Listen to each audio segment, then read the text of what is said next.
The Kingdom of Saudi Arabia is currently being sued by more than 25,000 victims of terror attacks, including 9/11, over their role in funding these events. As these lawsuits progress, we're learning even more about the disgusting actions of the Saudi government.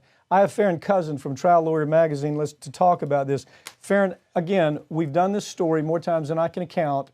I wish somebody would listen. I wish other outlets, hopefully mainstream media, or what they call corporate media. This is very mainstream, but we're not corporate. Why won't corporate media talk about the elephant in the room? And that is the Saudi prince and the Saudi family. They're not our friends. Give me your take on it. Again, we talked about it last week, but there's a lot more to this story. Well, I think part of the reason it doesn't get the coverage that it should is because, as we've also discussed, you've got people like Boeing and all these other massive defense contractors that are huge advertisers on corporate media, and they make billions of dollars per year from Saudi Arabia. So Saudi Arabia is the biggest purchaser of weapons from the United States. So if the corporate media were to start covering these issues, it could hurt their advertisers. So it's just like the typical thing. Their advertisers need the money from these people, so they're not going to talk about all the horrible things that have been happening. And as you just said, the last couple months, we have seen huge developments in several different lawsuits against Saudi Arabia and Saudi Arabian banks for funding terrorism. Okay, I love this one. Okay, first of all, the trial judge in this case was a goof. The trial judge, we had a case against Saudi Arabia where they showed overwhelming information that the royal family and people in government were directly involved in planning the 9/11 attack and actually giving money and giving a place to live for the people that were involved. So the lawyers involved in the 9/11 discussion, in the litigation, they bring the lawsuit, they say, we got enough to show you. Here's where it gets crazy. The judge at the trial level says, oh no, you didn't really show that there was a clear intent. You didn't show that the money that was used from a Saudi Arabian bank owned by the royal family, that bank intended for the money to be used for 9/11. Actually, there was a lot to show that it intended, but they didn't even have to go there. You see, this is what bothers me about this case. All they had to say was that the bank was reckless, that they knew, should have known, and ignored the fact that the money was going to be used for 9/11. That's what happened. Second Circuit in New York is a nightmare. The judges up there most of them come from Wall Street. They come from Wall Street establishment organizations. They sit on they sit on the bench up there, and they make these rulings all the time. Thank goodness the Second Circuit said, you know what?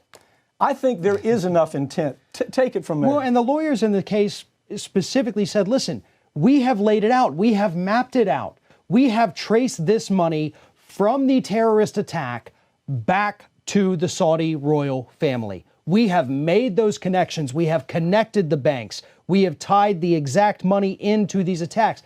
These were brilliant lawyers in this case, and they absolutely did the due diligence. They connected every possible dot, and they said there is no doubt in our minds, based on the evidence we have, that this was funded by both Saudi banks and the Saudi royal family. Okay, let's take it a step further. I could go on. There are so many lines connecting these dots to the Saudi royal family. First of all, we know, it's very clear, where the money went from the Saudi royal family and the Saudi royal family friends they're all part of the Saudi Arabian society. They're the upper elite. We know we could follow the money to the charities that they donated to, and so they try to cover it by saying, well, we just gave money to the charities. They know for a fact that these are charities that were simply a front for terrorist money. So when I hear a judge make an absurd ruling at the trial level like this, I'm almost used to it coming out of New York, the Eastern District and the Southern District of New York. But this, to me, was particularly ugly because they had all the information they needed. Well, and right now we also have other evidence out there as part of these lawsuits that, again, been going on for 18 years, and only in the last few months we've seen these, really big developments as things start to come out.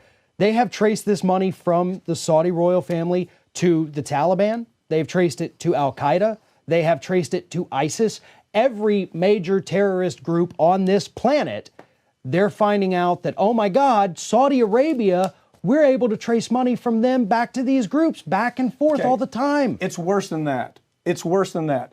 We know now through freedom of information. Yeah, I understand we're handling these cases too. We're handling these cases of banks washing money for terrorism in Iran and Afghanistan. I mean, the trail in those cases it's crystal clear. They even came up with a law called JASTA, you recall, which says we need to make sure where we have a terrorist organization associated with a country that we treat that country in a certain way that's different from other countries. It raises our ability to go after Iraq or Iran or wherever the terrorist organization may be.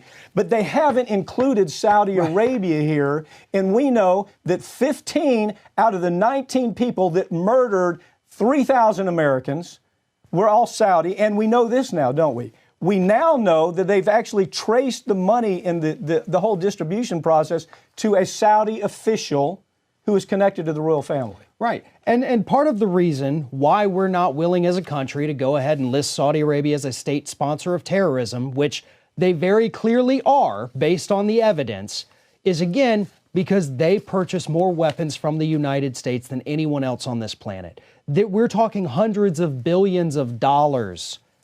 And we're not about to give up that money. That is money that feeds our military industrial complex. They have tons of oil. We want to be friends with oil countries or take them over like they're trying to do with Venezuela.